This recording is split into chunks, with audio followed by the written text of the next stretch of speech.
Assalomu alaykum vatandaşlar. Mustaqillik yo'lida izlanish programmamizning 68-soniga xush keldinglar.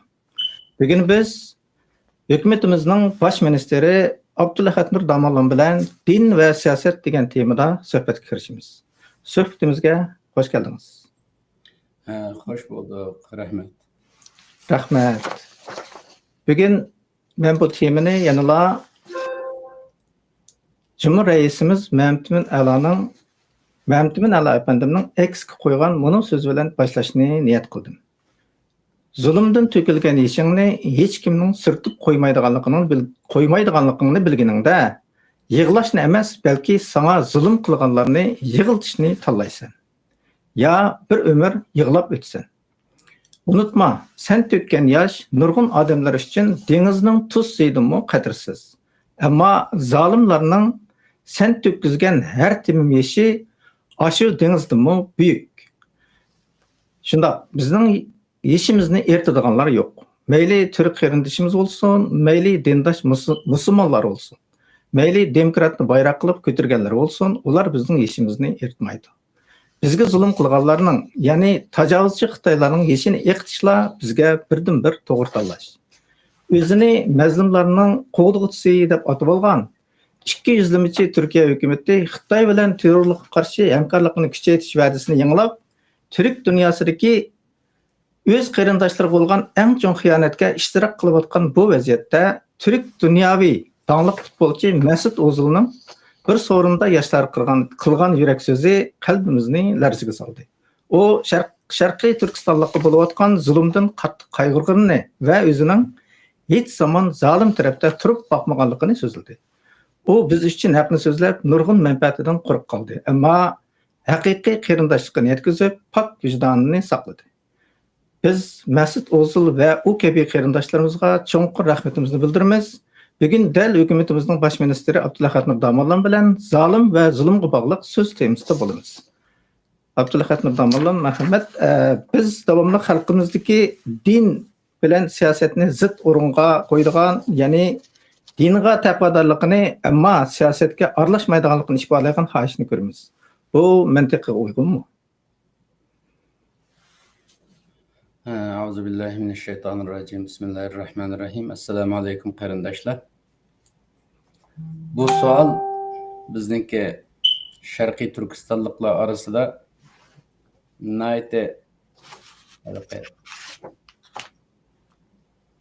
delg'ullik paydo qiladigan bir savol bu. Chunki bizning dinimizda din bilan siyosat aralashmaydi, ayrim bo'ladi deydigan bir ish yo'q. Bizning dinimizni Qur'oni Karim orqali keldi-ku bizning dinimiz. Qur'oni Karimda Alloh subhanahu va taolo bizga tushundirgan vaqtida, insoniyatni tushundirgan vaqtida, inson degan bizg'u mana. Biz insonlarni tushundirgan vaqtida shunday tushundirdi. Bismillahirrahmanirrahim. Ve iz qulna lil malaikati isjudu li Adam. Ve iz qala rabbuka lil malaikati inni ja'ilun fil ardi khalifa. Ve iz degan bu yerda bizning xotirlashimizni, esimizga elishimizni talab qiladigan va bizni ogohlantiradigan bir kalima. Ey inson, xotirla. Sening Rabbing insonni yaratgan chaqda malaikalarga shundoq degan edi. Men yer yuzida bir xalifa yarataman degan edi. Deb bilib oxirisida anandikin bu xalifaning ulug'lig'ini malaikalarga tushuntirish uchun sizlar bu xalifaga sajda qilasizlar deb farishtalarning sajda qilishiga buyruq qilgan inson. İnsan uchun sajda qilinglar deb. Bu sajda hamda e'tirof qilish, hurmat qilish sajdasi. İbadet secdesi emas. Endi maxluqqa secde qilmaydi, o ibadet secdesi emas. Bu faqat hurmat, ta'zim secdesi. Bu inson bu yerda firishtalardan ulug'lashlik sabab nima? İnsanning xalifa bo'lib yaratilishi. Unda bo'lganda xalifa degan nima? Xalifa degan mushu Allohning mushu insoniyatga ivatib bergan ilahiy sistem bilan dunyo boshqarish degan gap. Dünyani boshqarish ne? Bizning dilimizda xilofat deyiladi. Halafa yıldızdan çıktı xilofat arkada. Arka degan gap xalifa degan xalifaga nima degan gap desa Alloh boshqurdi-ku normalda koinotni olamni boshqurdi. Alloh insoniyatni imtihon qilish uchun men sizlarga bir iroda beraman, juz'iy ixtiyor deyiladigan bir iroda beraman. Mush iroda bilan mening hukmim bo'yicha dunyoni boshqursizlar deb insonni ashunday va'dalaydi. İnsanning ulug' bo'lishining sababi mush dunyoni boshqurishdagi xosiyatidan keladi. Endi bu dunyoni boshqarish uchun siyosatga kirmay turib qanday boshliq bo'ladi?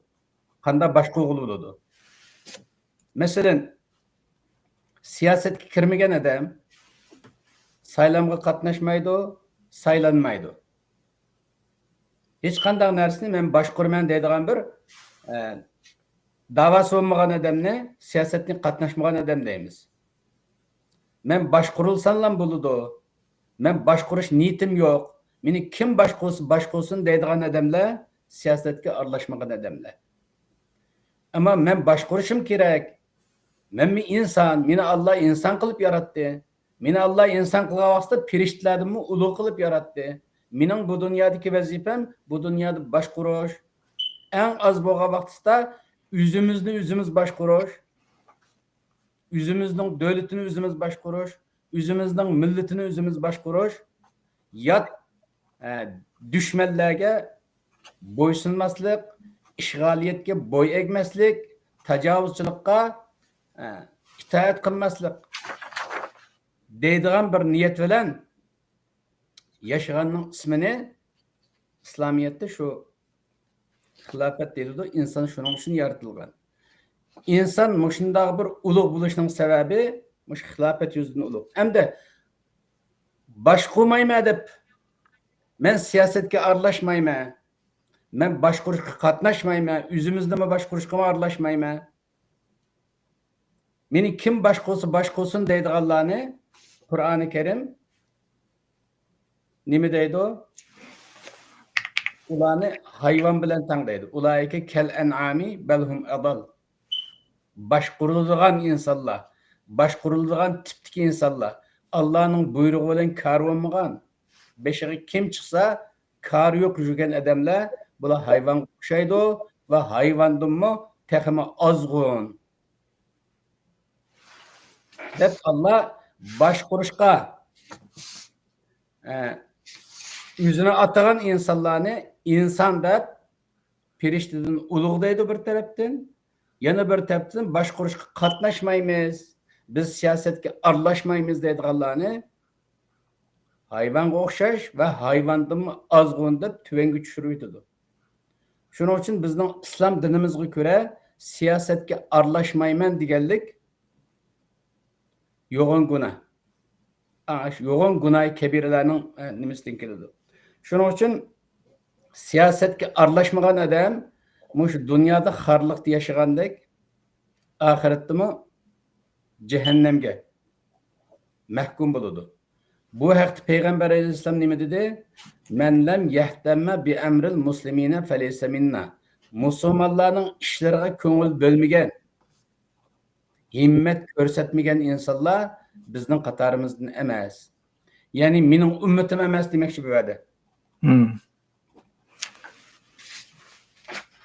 Musulmonlarning ishlariga aralashmagan, ko'ngil bo'lmagan, himmat ko'rsatmagan odamlar bizdan emas, mening ummatimdan emas deb payg'ambar alayhisalom ummatlikdan qo'g'lab chiqaradi. Siyosatga aralashmaydigan odamlarni Alloh taolo bandilikdan qo'g'lab chiqarib, hayvonlarning qatorisiga olib yetiglik. Endi bu xato ideya. Biz bir musulmon millat, Sharqiy Turkiston xalqi, musulmon xalq, musulmon millat. Bizning aqidamizga ruhiy kuch beradigan Qur'oni Karim, Rasulullohning sunnati, mushundaq turuqliq dinimiz mushundaq da'vatsa, bizga bu ta'ti gap nereden kelib chiqdi desa, kelib qoldi desa, bu tajovuzchilar tarafidan kelgan bir gap. Çünkü tajovuzchilar bizning mingimizni jug'an vaqtida o'zi ishlab chiqargan sun'iy molla nomidagi insonlarning og'zi orqali Siyasetga aralashmaysiz, siyasetga aralashsangiz unda bo'ladi, bunda bo'ladi deb siyasetni sert ko'rsatish orqali, siyasetning mehnat narsa ekanligini so'zlash orqali bizni siyosatdan uzoqlashtirib etdi. Shuning uchun xalqimiz siyasetga yaqin kelmagachga siyosatni ham tushunmaydi, ham bilmaydigan holga kelib qolishining sababi mana shu. Shuning uchun siyosatga aralashmaymiz da'vat qilganlarning shu biljirlab eng jiq kuchab ketib qolganlari Xitoyga ishlaydiganlar.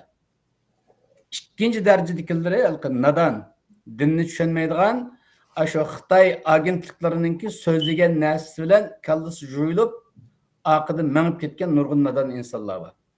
Shuning uchun bu fikrni yeyayotganlar birinchi darajadagi Xitoy josuslari, ikkinchi darajadagi nadon, dinimizni tushunmaydigan insonlar shunday deb qaraydi. Shuning uchun xalqimizning bu vaqtda diqqat qilishini, siyosatga ixlos bilan, samimiyat bilan aralashishni talab qilamiz. Nima uchun degan vaqtda biz Sharqiy Turkiston xalqi ishg'oliyat ostida yashayotgan bir xalq. Vatanimiz Xitoy tajovuzchilari tomonidan tortib olingan bir xalq. Xalqimiz Xitoy tajovuzchilari tomonidan irqiy qirg'inchilikqa hukm qilingan va ijro qilinayotgan, yo'q bo'lish girdobiga kelib qolgan bir xalq. Mushundaq ahvol ostida biz siyosatga aralashmasak, o'zimizni qutqizishga tirishmasak millat sifatida hech kim bizning beshimizni silab qo'ymaydi. Abiyatni dildigo yig'lasak hech kim yeshimizni aytib qo'ymaydi. Bu dunyoninki xarakteri bu qarindoshlar. Biz halqa eng yomon zamonda yashayotgandek tuyuladi. Bu burungi payg'ambarlardan tortib hozirgacha o'xshash har qachon musulmonlar siyosatga aralashmasa bizga o'xshash kunni ko'rdiganligi bu Allohning bir sunnati, sunnatulloh deyiladi. Oqibat shunday bo'ladi. Bu yomon oqibatdan qutulishimiz uchun millat sifatida, xalq sifatida siyosatga aralashishimiz lozim. Ya'ni mustaqilligimizni asliga keltirish harakatiga dadillik bilan, xolis yurak bilan atlanishimiz lozim. Bo'lmasa taqdirimiz o'zgarmaydi. Rahmat. Pek yaxshi so'zlab berdingiz. Bugungi mantiq bo'yicha aytgandimi, sizning masjidga borganingiz, namoz o'qiganingiz bizningki namoyish qilganimiz bilan barobar bo'lishi kerak asli qoida bo'yicha. Chunki agar dinning mantiqisidan chiqsak, ash masjidga qizg'inlik bilan berayotgan, yangi qurilayotgan masjidning atrofida o'lishayotganlar bizning namoyishimizga to'p bilan kelgan bo'lsa, bu to'g'ri bo'lgan bo'ladi. Chunki bu ikkisi bir yo'l. Biz dinimizga aqida qilyapmiz, siyosatini mengyapmiz. Bizdagi to'g'ri siyosat dal Sharqiy Turkistonning mustaqillik uchun qilgan siyosatimiz to'g'ri siyosat. Uni yana yapsaqlab boshqa gapga olib borib, boshqalarmi bizmi siyosat qilyapmiz deb Xitoyninki ketmini chapsa, u siyosat bo'lmaydi. Rahmat. Islom dinimizda zolimga va zulmga qanday qaraydi? Boy bizim Mas'ud O'zilning gapida deydi. Zolimga yantayoq bo'lish va yoki zulmga sukut tutirish gunoh hisoblanadi. Albatta gunoh hisoblanadi. Bu zulm mushu dinimiz qaragan gunohlarning ichida eng yo'g'on gunoh. Zulmdan yo'g'on gunoh bo'lmaydi. Bizning dinimizda shunday bir qoida bor. Oyat orqali sabit bu qoida. Fala udwana illa alal zalimin. Zalimlardan boshqa hech kimga dushmanlik qilish yo'q. Bizning dinimizdagi qoida bu. Agar bir odamga sen kafir deb eskilik qilmaymiz. Sen mushrik deb eskilik qilmaymiz. Baka tug'an o'zining diniga e'tiqod qilayotgan mushrik dindikilar, xato dindiki mushriklarga yoki bo'lmasa islomiyatni qabul qilmagan kafir turdagi insonlarga bizning dinimizda sen kafir, sen mushrik deb eskilik qilish yo'q. Ularni dinga da'vat qilish bor, eskilik qilish yo'q. Agar bir musulmon zolim bo'lsa, bizning vazifamiz shu musulmonga qarshi turamiz. Agar zolim dadimiz bo'lsa, dadimizga qarshi turamiz. Zolim balamiz bo'lsa, balamizga qarshi turamiz. Chunki zulmni desteklash, zulmga yordam berish bizning dinimizda %100 xato bir narsa.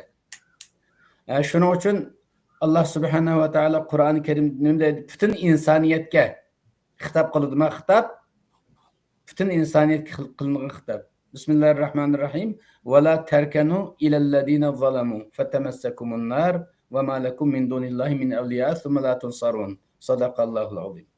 Ayet Allah deydi, ey insanlar. İnsanlar diyenlerin içinden de şu hakimiyet beşidikiler yardım bir iş kuchni qo'lda tutib turayotganlar yardım berishga kuch yetadigan kuchni qo'lda tutib turayotganlarga Alloh xitob qilib shunday deydi.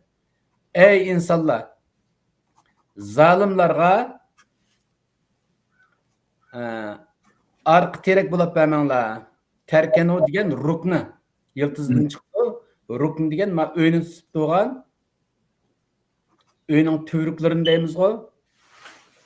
Uy turgan turuk stunlar ma foundation deydim inglizcede. Zalimlarga aşında arq tayak olup arq tuvruq olup bermanglar. Zalimlar sizlarning kuchinglar bilan zulmni davom qildirmasin. Sizlar kuchinglarni tartib olinglar ulardan, ularga qarshi turinglar. Zalimlar zulm qilolmaydigan holga kelsin deb vala terkanu kelimasi bilan ifoda qiladi. Unda bo'lganda qanday bo'ladi? Agar shu zulmga sizlar destek berib qolsanglar, bir yerda zulm bor, masalan Sharqiy Turkistonda bir zulm bor, bir irqiy qirg'inchilik bor. Agar buningga shuni ko'rib turib Xitoyga oq terak chiqsanglar, Xitoyga yordam bersanglar, Xitoy tarafda tursanglar, fatamassakumun nar, bu zulm o'ti sizlarga tutishidi. Hozir Sharqiy Turkistonda kuyayotgan bo'lsa bu zulm, agar bu zulmga qandaq bir davlat desteklasa, Xitoyning bu irqiy qirg'inchilik siyosatini qo'llasa, terrorizmga qarshi nomliq tuhmat bilan qarilsa, Sharqiy Turkistonda bo'layotgan irqiy qirg'inchilik yoki shuning o'xshi shu qo'llagan davlatning beshiga keladi. Oyatning mazmuni bu. Fatamassakumun nar. Sizlarga shu zulm o'ti sizlarni tutadi. Endi buni tarjima qilgan vaqtda jahannam o'ti tutadi deb tarjima qilganlar to'g'ri. Zodi bu dunyoda zolimga yordam qilgan odamlarning oxiratda jahannamga mahkum bo'lishi muhaqqaq. U 100%. Vadalqa bizning davlat manfaatimiz vatdi deb, davlat manfaatini deb zolim tarafda turadigan ish yo'q bizning dinimizda. Bu ishlar hozirgi o'rmon qonuni davatgan hozirgi sistemda bo'lgan bilan bizning dinimizda milliy manfaatimiz, davlat manfaatimiz deb turib, zolimga yantayoq qiladigan ish yo'q. Din cheklaydi uni. Nima uchun degan vaqtda qiyomatda Alloh hisob so'ragan vaqtda Allah hesabni o'zining kitobi bo'yicha, o'zining qonuni bo'yicha so'raydi. Hozirgi dunyoning xalqaro qonuni bo'yicha so'rmaydi. Unda bo'lgandan bizning dinimizga ko'ra Xitoyga yordam qilayotganlar, Xitoyning safida turayotganlar, u davlat bo'lishidan qat'iy nazar, tashkilot bo'lishidan qat'iy nazar, qanday qurum bo'lib ketishidan qat'iy nazar, Sharqiy Turkistonliklarning beshiga kelgan ofat ve şununla o'xshib ketadiganlar shu destekleganlarning beshiga keladi. Bu bir muqarrar qonuniyat bu. Va ma lakum min dunillahi min awliya. Sizlarga Sharqiy Turkistonliklarning beshiga kelgan bu ateş sizlarni tutgan vaqtida sizlarga yordam beradigan hech kim chiqmaydi. Hozir sizlar Xitoyga yordam berayotganingiz bilan agar Xitoy qo'pab Sharqiy Turkistonni ishg'ol qilgandek ishg'ol qilib qolsa sizlarni qo'llaydigan hech kim chiqmaydi. Hozir Sharqiy Turkistonni qo'llaydigan hech kim chiqmagandek, O'rta Osiyo davlatlari deyli, mayli Turkiya deyli, Iran deyli, mayli musulmon davlatlari deyli, mayli musulmon bo'lmagan davlatlar deyli, kim Xitoy tarafda tursa, Xitoy kuchlanib xalqaro tajovuzchilikni boshlagan vaqtda bütün Xitoy tajovuzchiligini boshlagan vaqtda bu halqa beshiga kun kelgan davlatlarni, millatlarni hech kim qo'llaydigan chiqmaydi. Summa la tunsarun. Uningdan keyin hech qachon yordamga erishilmaysizlar deb Alloh ham agalantiryotdi, ham ta'dis qilyotdi. Shuning uchun bu zulmni qo'llash masalasi bek yo'g'on gunoh. bu ish agar bizning Sharqiy Turkiston xalqining ichida bo'lsa, ki nurg'un insonlar Xitoy tarafda mecburi turdu. Bu dünya ve ahiretligini veyran kılgan bilen okşaş. Nima uchun buni Sharqiy Turkiston xalqi undaq bo'ladi deyishimning sababi, Sharqiy Turkiston xalqi vatanning ichidimi? Men inglizchada captive nation deydi-ku. Uchib qolgan millat, asir millat. Sirtkilar vatandakilarni esirga olib olish orqali sirtkilar go'ro'ga olingan millat. Shuning uchun Xitoy istixboroti dunyoning hamma yerida xalqimizga tahdid solish orqali Sharqiy Turkistonning gapini qilsang, vataningning gapini qilsang, xalqingning gapini qilsang, beshinga mandaq ishlar keladi deb qo'rqitib, xalqimizni o'z tarafdan majbur tutib turadi. Millionlagan Xitoy josuslari, milliardlagan Xitoy dollari orqali xalqimizni kuch bilan, istixborot kuchi bilan, tahdid kuchi bilan Xitoy tarafda tutib turadi. Endi bu yerda Xitoy ashundaq tahdid selvatsa, xalqimiz shu tahdiddan qo'rqib, Xitoy tarafda tursa, Allah afv qilamdi? Allah afv qilmaydi. Nima uchun afv qilmaydi? Allah'ımı bizga sinaq uchun keldik-ku, bu yerga sinaq uchun. Men tarafda tur deydigan buyruqlarni beraylik. Zolimlar tarafda turma dedi. Ular zolimlar tarafda tursa, qanday tahdid bo'lishidan qat'iy nazar, u Allah'ninki hukmi o'tadi neticede. Shuning uchun Allah tahdid qilib, dunyo va oxiratda baxtsiz bo'lasizlar, dunyoda rasvo bo'lasizlar, oxiratda jahannamga mahkum bo'lasizlar deb tahdid qilishning sababi shu. Shuning uchun bizning Sharqiy Turkistonlik qarindoshlarga deb qo'ydiganimiz, Xitoy qanday pul taklif qilsa qilsin, qanday tahdid qilsa qilsin, ota-onangni yo'q qilib yetimi, o'ltirib yetimi desin, balchaqalaringni uni qilib yetimi, buni qilib yetimi desin. Bundaq bir tahdid bo'lgan taqdirdimi, biz erkin dunyoda Xitoyga qarshi harakat qilmasak, bizning har qanday bahonalarimiz aqmaydi qarindoshlar. Allah'ning dargohiga borganda aqmaydi. Haq maydonda turmasak bo'lmaydi. Shuning uchun mayli biz Sharqiy Turkiston xalqi bo'lsin, mayli bizning qarindosh millatlarimiz bo'lsin, mayli musulmon qarindoshlarimiz bo'lsin, mayli yot davlat boshqa millatlar bo'lsin, mushundaq bir zulmda Sharqiy Turkiston tarafda turmagan, Sharqiy Turkiston xalq tarafda turmagan har qanday kishi, har qanday davlat eng oxirsida baloy ofatga qoladi. Xitoyning zulmiga qoladi, Xitoyning tajovuzchiligiga qoladi. Buni da Allah yana oyatlarda mushunda yani deb kelib, illallazina tabu min ba'da zalika va aslahu deb keladi. Tövbe qilganlar, qilgan ishlarini isloh qilganlar, tövbe qilib haq maydonga o'tganlar buning mustasno deb mustasnosini deydi. Shuning uchun asosan bizning Sharqiy Turkiston xalqiga desak, kech emas qarindoshlar. Xitoyning qanday tahdid qilishidan qat'iy nazar to'g'ri maydonga o'tishimiz lozim. Ro'za Ramazon kelyapti. Xitoy maydonida turib qilgan ibodatlarimiz 0. Xitoy tarafdori turib, bir taraf najabmush Xitoyga ishlayapman, Xitoy tarafdori turib qilyapman. Shuning uchun mush gunoyimni yuvish uchun manda ibodat qilay, manda ro'za tutay, manda Qur'onni qo'y deb o'ylab qolmanglar. Qanday ibodat qilsanglar qilinglar, Xitoyning maydonida turgandan keyin o ibodatlarning hammasi 0. Chunki Allohga Xitoyni sherik qo'shgan bo'lsalar. Burungi zamonlarda butni sherik qo'shdi-ku. Hozirgi zamonda Sharqiy Turkiston xalqi va atrofimizdagi musulmonlar Allohga Xitoyni sherik qo'shadigan holga keldi. Bunda shirk qo'shgan holatda qilingan ibodatning hech biri qabul bo'lmaydi. Shuning uchun zulm bayada kim bo'lishidan qat'iy nazar maydonimiz aniq bo'lishi lozim. Rahmat. Har qatim sizdan nurg'un o'sha diniy bilimdan anglaymiz. Bu dindagi mantiqni nihoyatda aniq tushuntirib bersiz.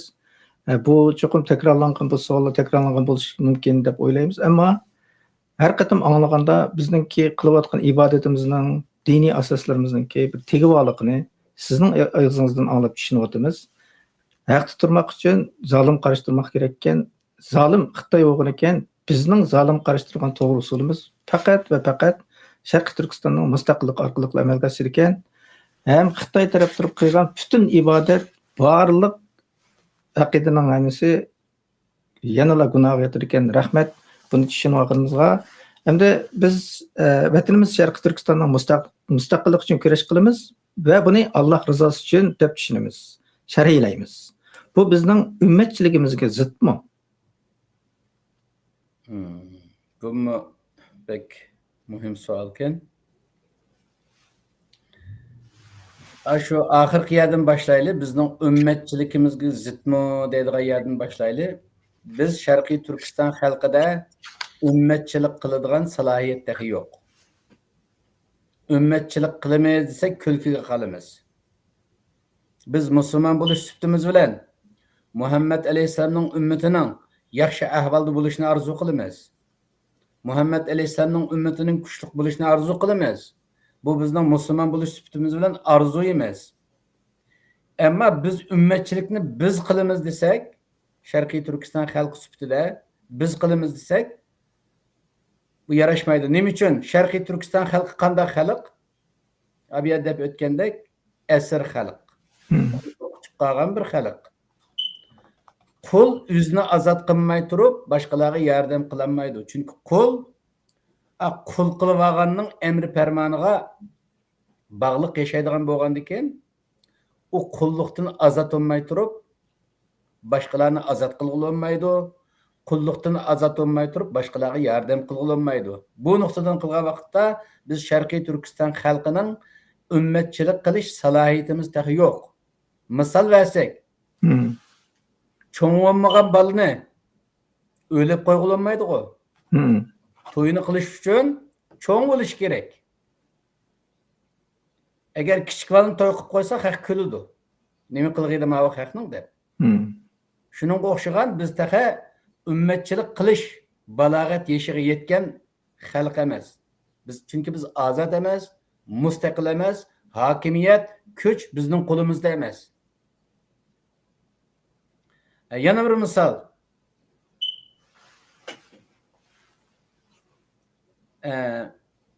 Boy bo'lmagan odamga zakat kelmaydi.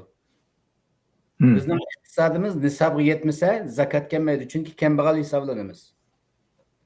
Bizdan ummatchilik qilishni talab qilish, kambag'aldan zakat talab qilgandek emas. Chunki qo'lidan kelmaydigan ishni talab qilganlik. Yana bir misol berishga to'g'ri kelsa, bir yerda bir shirkat ochmoqchi biz. 10 odam deylik. 10 odam 10 ming dollardan pul chiqarib, 100 ming dollar pul to'plab, bir yerda shirkat ochmoqchi. Shart shu, hamma uning 10 ming dollardan pul ekilinglar deydigan sharti bor. Ammo bir kichik bola kelib, "Mening qatvalanglar, mening pulim yo'q, ammo cho'ng'o'g'a vaqtimda pul topgan vaqtimda 10 ming dollar beray, hozir men shu shirkatga sherik qilaman" desa kim o'ynaydi? Chunki u taq kichik bola, uning taq puli yo'q, unda bo'lgandan sherik bo'lishga salohiyati yetmaydi. Oldi bilan u bola cho'ng bo'lish kerak, shu 10 ming dollarni tepish kerak, anandan keyin shu salohiyat hozirlangan vaqtda kelsa bo'ladi. Shunga o'xshagan bizning millatning taqi ummatchilik qilish salohiyatimiz, qobiliyatimiz yo'q. Unda bo'lgandan keyin bu nima uchun bizning millatning ichiga bu o'z xalqimizni desak, o'zimizning millatimizni desak, ummatchilik qarshi bo'lib qoladi. Bu millatchilik bo'lib qoladi degan ideya nima uchun keladi degan vaqtda buni Xitoy tajovuzchilari, Xitoy ishg'oliyat kuchlari bizning mingimizni juydigan chaqdisda shu dinimizni qo'llanish orqali ta'tirisga juyitiqlik bizning dinimizni. Normalda masalan millatchilik deylik. Ummatchilikni qo'yib turib hozir biz millatchilik o'zimizning millatparvarligimizni qiladigan bir vaqt hozir. Vatanimizga ishonch ostida bo'lgandan keyin, xalqimiz qulluqda bo'lgandan keyin biz millatparvarlikka o'tib, o'z millatimizni kuchlantiradigan, o'z davlatimizning mustaqilligini asliga keltiradigan harakatga o'tish zamonimiz. Shuni qilishimiz kerak. Ammo buni qilaylik desak, Xitoy bizdan ushqa kelib, millatchilik qilsa bo'lmaydi, dinda yomon bo'ladi deb, mavu sepsetini ko'tarib chiqdi Xitoy. Nemaga asosan shundoq bo'ladi desa, masalan Xitoy josuslarining og'ziga qarasanglar bir hadis bor. Bu hadis to'g'ri. Bu hadis qaysi hadis? Asabiyat uchun kurash qilganlar jahannamga kirdi degan hadis bor. Asabiyat degan irqchilik nuqtasidan. Bu ne? Qanday vaqtda qo'llanamiz biz Uyg'urlar degan vaqtimizda o'zimizga qanday vaqt tartiblaymiz desak, agar biz Xitoyning o'rnida bo'lib, biz Xitoyni besib olgan bo'lsak-to'q, Xitoy qarshi biz irqiy qirg'inchilik olib berayotgan bo'lsak-to'q, bizning dinimiz hadisni ko'tarib chiqib bizga qarshi turdi. Ey Uyg'ur, sen musulmon, sening payg'ambaring mandaq dedi, irqiy qirg'inchilik qilolmaysan dedi. Millatchilik qilaman deb, milliy manfaatim deb boshqa millatni qirib tashlaolmaysan dedi. Shuning uchun men qirg'inchilikni qilolmaysan deb shu chaqda deyalaydi. Agar Xitoyning o'rnida biz bo'lib, Xitoyni besib olib, Xitoyga irqiy qirg'inchilik qilgan bo'lsak, anandan keyin ishlaydigan hadis bu. Ammo buning ahvol buning ta'siri. Xitoy bizni besib oldi. Biz bir musulmon xalq. Vatanimizni ishg'ol qildi, xalqimizni qul qildi, irqiy qirg'inchilik qilyapti. Bu holda biz o'zimizni qutqizish bilan mukallaf. O'zimizni qutqizish vazifamiz var. Millat sifatida, xalq sifatida biz o'zimizga ko'ynadigan, o'zimizni kuchlantiradigan nima qilsak qilib Xitoydan qutulib ketish vazifamiz var. Naq mush vazifaga Uyg'urlar mashg'ullanib qolmasin, mush vazifaga atlanib qolmasin deb millatchilik qilsa bo'lmaydi. Biz shu Alloh rizosini deymiz. Dunyoning nerida bo'lsa biz Alloh rizosini deymiz deb tayya vatanni ishg'ol qilayotgan dushman Sharqiy Turkistonda to'sa, dunyoning birinchi nomerlik mehnat, kommunist, tajovuzchilari kafir ise dunyoda Xitoydan egri kafir yo'q. Birinchi nomerlik din dushmani shu Xitoy, shu Sharqiy Turkistonda to'sa, u Xitoylar bilan hech qanday kari yo'q. Aningdan keyin berib dunyoninki hammalarning ko'zi ko'rdigan yerga berib, va'da biz ummatchilik qilamiz deb jugurib yurish bu dinimizga xilof. Bizning vazifamiz hozir ummatchilik emas, o'zimizning xalqini qutqizish vazifamiz var. Unda bo'lgandan keyin bu ummatchilik qilish, shu millatchilik qilish degan bu fitna. Xitoy tajovuzchilar tarafidan kallamizga qo'shib qo'yilgan bu fitna. Bu shu 20-30 yillab ketdi bu fitna chiqqali. Bu. Yana bu haqda bir sahoba Payg'ambar alayhisalomdan so'raydi. Mush Payg'ambar alayhisalom shu irqiy kamsitish, shu mushning yomon gunoh ekanligini da'vat qilmoqda bir sahoba ya Rasululloh, bir odam o'zining millatini so'ysa, shu milliy sevgisining tufaylidan shu o'z millatiga xizmat qilsa, bu irqchilik qo'llanadi desa Payg'ambar alayhisalom yo'q deydi. Sahoba shunday deb so'raydi. Aminal asabiyyati ay yuhibbar rajulu qawma. Ya Rasululloh. Bir inson o'zining millatini so'ysa, uning xizmat qilsa bu asabiyat bo'lamdi deb so'ragan vaqtda Payg'ambar alayhisalom la, yo'q, bu asabiyat bo'lmaydi. Al-asabiyatu an tu'ina qawmaka ala zulm. Asabiyat qanday bo'ladi? Bu millatchilik, irqiy kamsitish qanday bo'ladi desa, irqiy kamsitish sening millating zulm qilayotgan bo'lsa, shu zulmga yordam berish irqchilik bo'ladi, irqiy kamsitish bo'ladi, millatchilik deb ma'no deymiz deydi. Bu nuqtadan qaragan vaqtda bizning millatimiz hech kimga zulm qilg'iliq emas. Uyg'ur xalqi olsun, mayli boshqa turk xalqlari olsun, bizning Sharqiy Turkistonda hech kim hech qanday bir millatga zulm qilg'iliq emas va'da. Hammamiz zulm ostida yashayapmiz. Biz zulm ostida yashayotgan odamga sen zulmga yordam qilsang bo'lmaydi deydigan hadisni kelib ummatchilik nomidan xalqimizni mandaq ozdirish bu Xitoy istixborot xodimlarining ishi. Shuning uchun va'da millatchilik bilan hozir biz uchun Sharqiy Turkiston xalqi uchun millatchilik bilan ummatchilik hech qachon bir-biriga zıt emas. Milletçilik tarrak dairede oludu, ümmetçilik kengrek dairede oludu. Ama biz at tar dairenin işinin mi işini tehe. Ümmetçilik dairesi yetişip uyandı tosun, milletçilik kılgıdek mi kuchimiz yok, yüzümüzden milletini kutkuzanmağıtımız. Nurgun adamlarımız yüzünün ailesini kutkuzanmağıtıdı. Yüzünün cenini kutkuzanmağıtıdı hazır.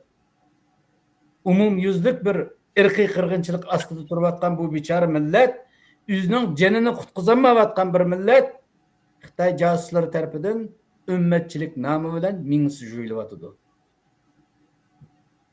Şunun için bizning dinimizda milletçilik desa qayanga tolg'ab ishlatqiladigan bu gap. Agar milletçilik milliy manfaatimiz uchun xizmat qilish, o'z millatimizga xizmat qilish deydigan bo'lsa, islom dini buni qo'llaydi milletçilik.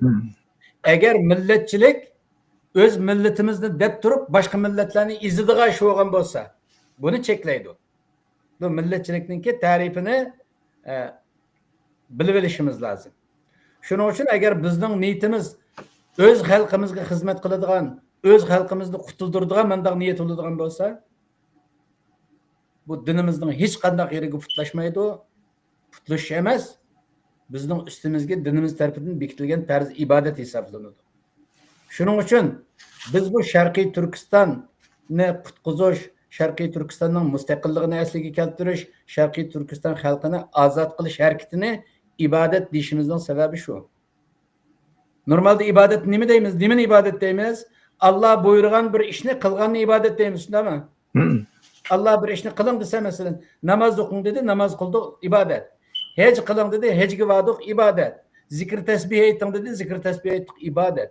Xuddi shuningdek Allah ishg'oliyat kuchib qolsangiz, tajovuzchini qarshi urush qilib qo'g'lab chiqaring. Va akhrijuhum min haythu akhrajukum. Sizlarni nereden qo'g'lab chiqargan bo'lsa, sizlarni ularni qo'g'lab chiqaringlar. Sizlarga qanday tajovuz qilgan bo'lsa, o'xshash metodni qo'llanib ularni haydab chiqaringlar. Qanday eskilik qilgan bo'lsa, shuning qarshilik beringlar deydiganni Allah buyurdi bizga. Allah'ning bu buyrug'ini ijro qilib, Xitoy tajovuzchilarini Sharqiy Turkistondan qo'g'lab chiqarish, vatanimizning mustaqilligini asliga keltirish, Sharqiy Turkiston mazlum bechora xalqini ozod qilish İslamiyet bizga akab bergan yo'g'on bir ibodat. Bu ibodatni qilmay turib, dunyo va oxirat qutulg'ili bo'lmaydi. Shuning uchun ibodat deyishimizning sababi shu. Sharqiy Turkistonni mustaqil qilish, Sharqiy Turkiston uchun ishlash, Sharqiy Turkiston uchun siyosiy maydonga kelib, siyosatga aralashish ibodat deyishimizning sababi shu. Rahmat. Buni pek yaxshi tushuntirib berdingiz. Necha vaqtdan turdi bo'layotgan ming'iju ishlar, suyuqlantirishlarning hammasiga javob bo'ldi deb qarayman buni. Chunki bizning siz deganingizdek bizning tahi ummatchilik qiladigan salohiyatimiz yo'q. Bu oddiy nuqtadan bizning to'rda talishib o'tirib, boshqalarni ozdiradigan salohiyatimiz texmi yo'q. Faqat Sharqiy Turkistonning mustaqilligi uchun to'g'ri yo'l tutishlar bizga vojib. Boshqaning hammasi quruq gap, bekor gap. Endi bu oldimizda Ramazon kirishalda turdi. Ramazonlik xalqimizdan kutadigan ulug' tilak va chaqiriqlaringizni anglab olsak. Rahmat. Qarindoshlar, Ramazon kelyapti. Ramazon bek ulug' bir vaqt. Misol berishga to'g'ri kelsa, Ramazon har yil keladi. Shu har yil Allah mush Ramazonni bahona qilib turib, insonlarning gunohlarini mag'firat qilib olish, insonlarni aqlab olish uchun Allah bahona izlaydigan, Allah'ning bahona izlaydigan bir vaqti bu. Bo'lmasa zaman Allah uchun hammasi o'xshash. Biz uchun o'xshash. Shu Ramazonda 24 soat bir kun, hozir 24 soat. Ammo bu Ramazonning ulug' bo'lishi Allohning kalomi, Allohning emr farmoni bizga munosabatlik, mush Ramazonda bizga keldi. Shuning uchun Ramazon ulug'. Bu Ramazonda Allah shu bahona izlab turib, mush bandalarimni bir qiziq tutsam, men tarafga kelsa, to'g'ri maydonga o'tsa, mush bandalarimni bir mag'firat qilib olsam, bir jannatga kirgizib qo'ysam hammasini deb bizga marhamat qilib Ramazonni tayyorlab bergan. Shuning uchun Payg'ambar alayhisalom Ramazonda nima deydi u? 3 turlik odamning baxtiyar vermesin. Yani baxti təti gəlsin. Yoki veyran bo'lsin. Beşini yesin degandek bir kelimni qo'llandi. Buning da arabchasi rag'ima an farajulin deb o'tidi. Rag'ima degan halqa yagi yiqilib, qo'panmay, qo'pidigan vaqtda buni yagi surtilib, tingan vaqt to'pi buniga chirib ketib, o'pkisiga ketib, qijlindi adam. Qo'panmay buni og'zimiz to'pining tagida qolsa, tinmasak dahi bo'lmagan, tinildisak to'pi bunimizga chirib ketib qolgan. Eng eg'ir bir ahvol. Ashundaq eg'ir ahvolda qolsin deydigan bir beddua bilan boshlaydi. Qag'ish bilan boshlaydi. Bu uch turlik odam biri zukirtu indahu falam yusalli alayhi. Men bu odamga tushundirilgan vaqtida Muhammad alayhisalom undaqda Muhammad alayhisalomning vaqt chiqqan vaqtida ko'nglidan meni qo'llamagan edi. Falam yusalli alayhi degan menga durut aytmadi deymiz. Durut aytishni Allohumma salli ala Muhammad. Ey Allah Muhammad alayhisalomga destek ver. Muhammad alayhisalomni qo'lla degan gap. Allah va Allohning payg'ambarlari Muhammad alayhisalomni qo'llaydi. Ey mu'minlar sizlarni qo'llanglar deydigan oyat va Muhammad alayhisalomni qo'llash bir ibodat, bizning vazifamiz.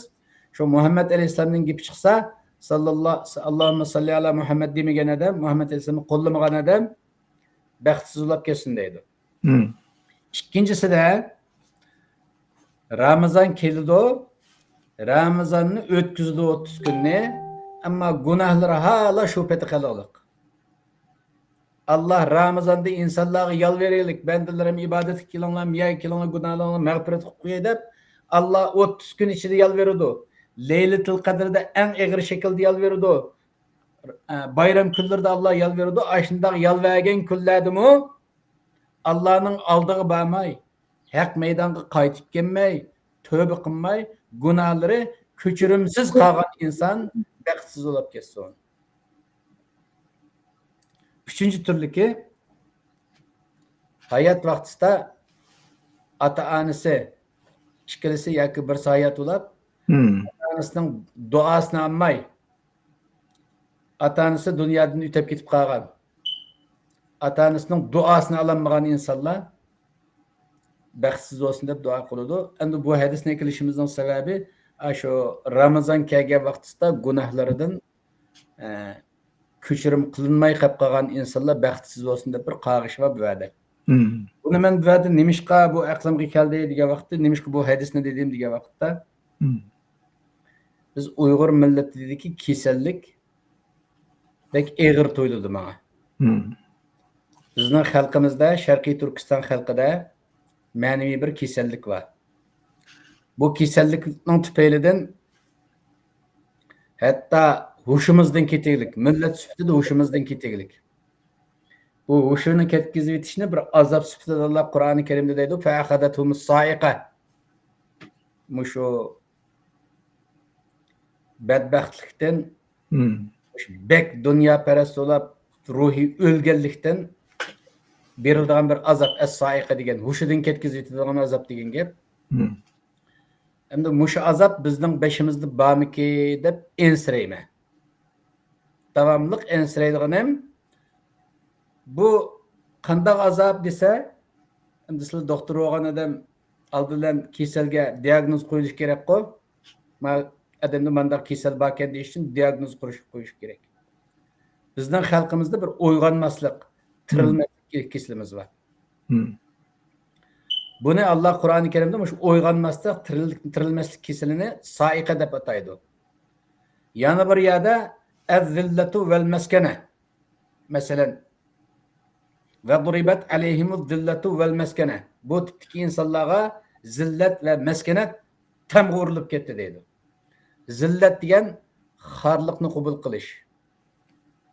Masalan, bizning millat shunday yashsin bo'ladi. O'lib qolmagan ekan, tiniblam to'saq, bizim haqqa o'xshash yashayapmiz deb, yashash tarzimizni boshqa millatlarga o'xshatib, musha hayotni normal hayot deb qabullanganning ismini ez-zillatu deydi. Normal iymoni va normal vijdoni va odamning beshiga kelsa, qarvesib qolganda qo'rqinib sakrab qo'pab ketgandek sakrab qo'pab ketishimiz kerak normalda. Ammo bizning qishimizga yo'lbos kelsimi o'xshash, yivta deb qo'rqmaymiz. Yilon chayin kelsimi o'xshash, shundoq bir uxlashimiz borki, hech nima uyg'otolmayotdi. Hozirgi shu zulm, shu irqiy qirg'inchilik xalqimizni uyg'otolmayotdi. Mushunga qarab, shu Bani İsrail uchun Allohning qo'llangan bir kelimasi ham shu vaduribat alayhimud-dillatu val maskana. Ma kasallikka diagnoz qo'ygan vaqtida ikki kasalda o'xshash simptomlar bo'lsa, o'xshash kasal bo'lgan bo'ladi-ku, normalda shunday diagnoz qo'yiladi. Hamma narsa o'xshash bo'lgandan keyin o'xshash kasal deymiz. Bani İsraildagi kasallik vaduribat alayhimud-dillatu val maskana shu kasallik bizda ba'da his qilib, shuning uchun hadisni kallamga kelishning sababi shu, qarindoshlar. Agar biz mushunda xalqi o'zimizning bo'shanligidan, Allohning amri farmonini tingshamaganligimizdan, islomiyatdan chiqib ketganligimizdan, hamma eskilikni qilib turib, o'zimizni musulmon hisoblab, hammadan yaxshi odamlar biz deb o'ylab yurganligimizdan, Allohning achchig'i kelib, bizga zillat va maskanat tambosini urib yetib qolgan bo'lsa, Nauzubillah, Allah saqlasin da, inşallah mening bu yomon gumonim bo'la to'g'ri chiqmas. Agar to'g'ri chiqib qolgan bo'lsa, qarindoshlar, biz millat sifatida mush ro'za Ramazonda tövbe qilib to'g'ri yo'lga qaytib kelmasak, gunohimiz kechirim qilinmaydi. Ramazonda gunohimiz kechirim qilinmagandan keyin, Payg'ambar alayhisolamning qag'ishi bo'yicha buni to'pig'i surtilsin, to'pining ichida Aşındaq vayron bo'lsin degan beddua kuchga egolab mengaverdi. Har yil Ramazon keladi. Nurg'un odamning gunohlari kechirim qilinadi. Bizning ham kechirim qilinmaydi. Ramazonning oldidagi ahvolimizga o'xshash, Ramazonning keyingi ahvolimizga o'xshash bo'g'iniga qaraganda bizning shu qasmaq gunohlarimiz kechirim qilingan emas. Kechirim qilingan chaqda kasallab qolgan odamni operatsiya qilib halqa maynet binasini elib chiqarib etgandan keyin kasalliklarni kasal saqlash kerak birozdan keyin, bir haftadan keyin, bir oydan keyin asli kelish kerak. Ammo biz har Ramazonda duo qilamiz, va qiraymiz, jaqiraymiz, duo qilamiz, ammo ahvolimizda qilchilik o'zgarish yo'q. Bu ahvoldan qaraganda bizda osh kasallik bo'lib qolgan bo'lsa deb qarindoshlar, bu bir ogohlantirish bo'lsin xalqimizga. Mush Ramazonda ey Allah bizga zillat tamg'isini o'g'an bo'lsang, maskanat tamg'isini o'g'an bo'lsang, bizga soiqa azobini evatib bizni hushimizdan ketkizib o'tgan bo'lsang, biz sen tarafga o'tishni xohlaymiz. Bizning sen tarafga o'tib olishimizga qo'limizdan tutib bizga yordam qilib qo'ygin. Tövbe qila olishimizga kuch-quvvat bergin, istig'for aytishimizga kuch-quvvat bergin deb Allohga yolvoraylik. Hammamizning shaxsiy gunohlarimiz bor qarindoshlar. Inson bo'ldikimiz shaxsiy gunohimiz bo'ladi. Ammo millat sifatidagi gunoh, Uyg'ur xalqi sifatida yoki Sharqiy Turkiston xalqi sifatida bo'layotgan gunoh vatanimizning mustaqilligini asliga keltirish harakatiga qatnashmaganlikdan yo'g'on gunoh bo'lmaydi. Sharqiy Turkistonning mustaqillik harakatiga qatnashgandan yo'g'on savobmi bo'lmaydi, yo'g'on ibodatmi bo'lmaydi. Shuning uchun davomliq deydiganim, biz Sharqiy Turkiston xalqiga milliy tövbe, milliy istig'for lozim. Ya'ni millat sifatida umumyuzlik tövbe qilishimiz lozim. Millat sifatida umumyuzlik istig'for etishimiz lozim. Hatto buni bilmaydigan odamlarga nisbatan biladiganlarim, ey Allohim, mening ma xalqim miyadikilar, masalan. Mavlu bilmaydi bu haqiqatni, mushularning nomidan men istig'for aytaman, men millatimni ko'chirgan, men millatimni afv qilgan deb o'z millatimiz nomidan ko'chirim so'raylik. Birsimizning nomidan ko'chirim so'raylik. Mush Ramazonda Allohning rahmatiga erishishga, zaten rahmat Ramazonning avvali rahmat, avvalidagi 10 kun, o'ttirisdagi 10 kun mag'firat, en ahirgi 10 kun cehennemden azatlık deyildi hadiste. Bu cehennemden azatlık bek yoğun musibet. Muş Ramazanda cehennemden azat kılış boğay yerde. Xitaydan azat ulaş, cehennemden azat boğandan teximi asan. Şu cenimizni tiksek lan zaten cenimizden başka bir mi kalmadı hazır. Şu doğru niyet kilam kelsek, doğru meydanı kelsek, cenimizni tiksek lan buludğan iş. Ama o cehennemge cenimni tiktim degen bilen qutulmaydigan bir narsa. Aşında qutulgul bolmaydigan cehennemden muş Ramazanda Allah qutqazganga qaraganda Xitaydan qutquzuş teximi asan. Şunun için xalqimizdan meningki iltimas qiladiganim millet süptide Allah'a tövbe kılaylı, Allah'a istigfar etaylı, millet süptide birsimizden günahlarımızga istigfar etaylı, hatta birsimizden köçürüp etaylı kardeşler. Biz Xitay istihbaratının gücü bilen bek izilip ketdik. Bek täti olap kaldık birsimizge. Hemmimizden niyetimiz yaxşıdır olup, yaxşı niyetlik insanlarımı birbirimiz bilen çıkışamaydigan halga kep kaldık. Özümüzni bir ıslah kılışıp tırışaylı muş Ramazanda. Bizim insan boğandıkken bir Allah'a yaraş kıtırış bakaylı. Ey Allah, benim sen bir insan dep, Adem dep yaratıpsan, sana yarın işini halayman. Senin bir yaratkıda kalgı kelişini halayman, benim ahvalımı düzeltip koy diyen mezmunda tövbe istiğfar aytaylı, aramızda ıslah kılaylı, birimizni köçürüm kılaylı deydigan sözüm var. Gepim tügedi. Rahmet. Mening hech qanday ortiq bir gapni qaytishimning hech qanday o'rni yo'q, chunki pek esil bir diniy nutq bo'ldi. Ko'pdan ko'p rahmat. Alloh ajrlarini katta qilsin. Bugun ajratgan vaqtlar uchun ko'pdan ko'p rahmat. Bugun programmamiz vaqt munosabati bilan mishada oxirlashdi. Hammanglarga Allohga emanet. Xayr xo'sh. Abdulla Xatim tomonidan Allah'a emanet. Hoş.